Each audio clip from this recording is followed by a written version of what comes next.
The investigators turn their attention to the safety of the aircraft itself.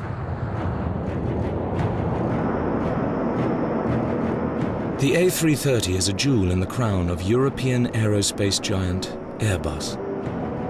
With nearly 700 in service, there had never been a single passenger fatality before Flight 447. This history of reliability rests on a highly computerized flight control system, fly-by-wire.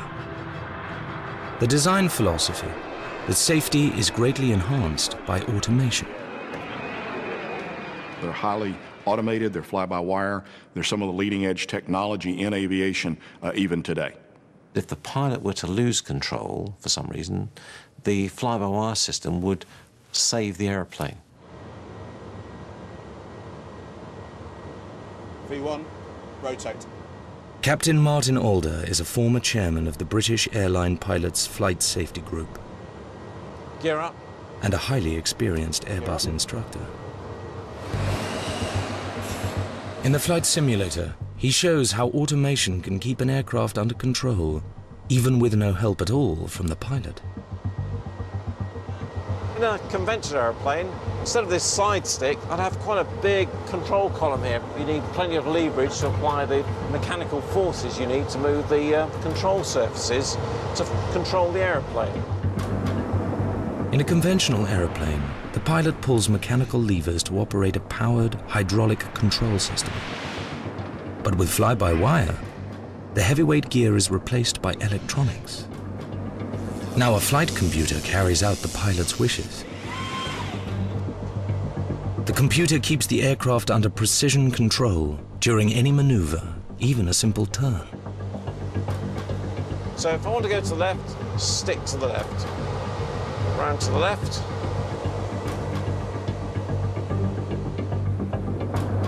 The flight computer adjusts the wing and the aircraft rolls to the left. Ordinarily, this would cause the A330 to descend.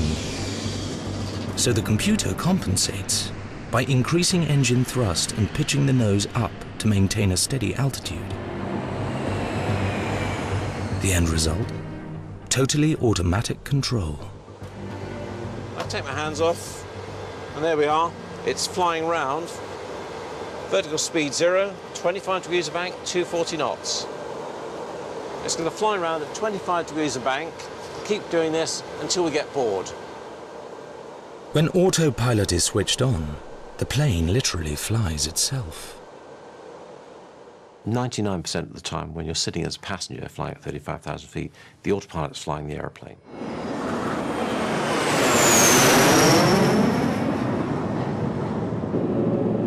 Flight 447 would have been safely on autopilot as it headed out over the Atlantic.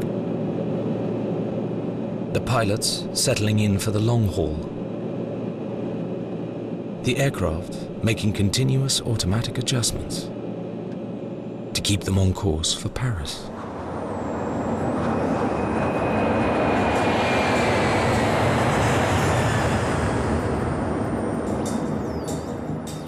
Tony Cable tracks their progress using air traffic control transcripts. The only thing to go on in this case, in the early stage, is to look at the last position report, which in this case is the last crew conversation with air traffic control. 3 hours out from Rio de Janeiro, Flight 447 was still on the intended flight path. Air France 447, by checking Intel 0133, level 350, Saupu 0148. But at 1:35 a.m., all radio communications ceased. There is nothing to say what's happened to it after that last position report. The last known position, 350 miles off the coast of Brazil. But now, the mystery deepens. For another 35 minutes, Flight 447's computer continues to send out automatic position reports by satellite. The reason for the automatic position reports is so that the operator can follow the progress of the flight and know whether it's going to be early or late to help with its scheduling effectively. Cable uses the automatic reports to track the flight's further progress.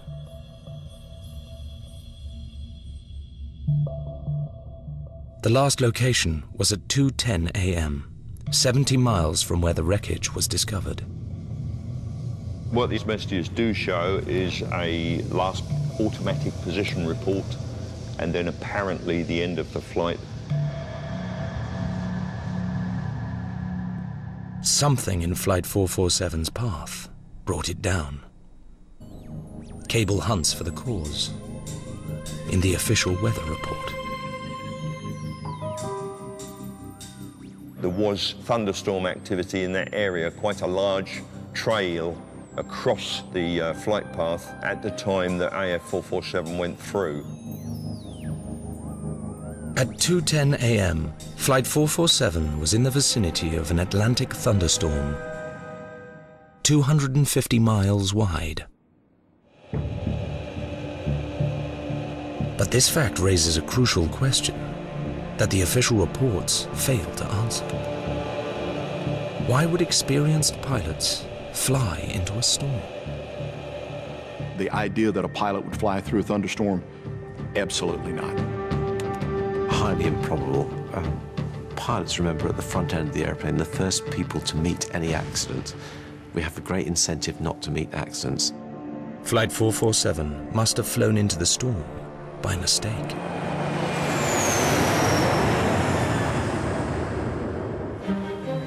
To find out why this happened, the investigation turns to John Williams, a specialist in aviation meteorology at the National Center for Atmospheric Research in Boulder, Colorado.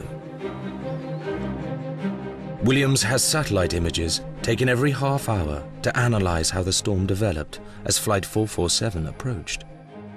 I'll step through by 30-minute intervals, and you'll see these storm systems starting to grow. This storm system is hundreds of miles across and maybe 60 miles wide. Wow, look at the size of that growth right there. In daylight, the thunderclouds would have spanned the horizon, towering from the ocean to 50,000 feet.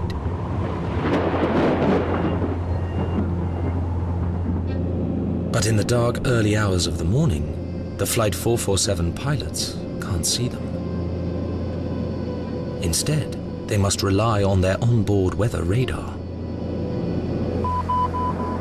Radar waves reflect from water droplets in the clouds, allowing pilots to pick their way around any dangerous storms. According to the official reports, several other flights that night took the same route as Flight 447. But all these pilots saw the storm coming and made detours of up to 90 miles to avoid it. But Flight 447 made only a minor change of course. You can see that it had deviated a little bit off of its flight plan, and that might mean that they were trying to deviate around some storms. This minor deviation leads Williams to a major breakthrough. He thinks Flight 447 was deceived by a quirk of the weather. What you can see is that there's a small storm between them and the large storm system that, as they approached it, may have blocked their radar's view of the larger storm system and the more hazardous storm system behind. If Williams is right, Flight 447's radar was blocked by the smaller storm in their path. The beam can't get through to detect the real threat, the 250-mile-wide storm system behind. Supporting Williams' theory, another flight crew that night reported that they only saw the danger when they increased radar sensitivity. You could find yourself in a position with this absorption of the signal where you are almost into the storm before the signal strength actually reflects the reality. It's an important step in the investigation.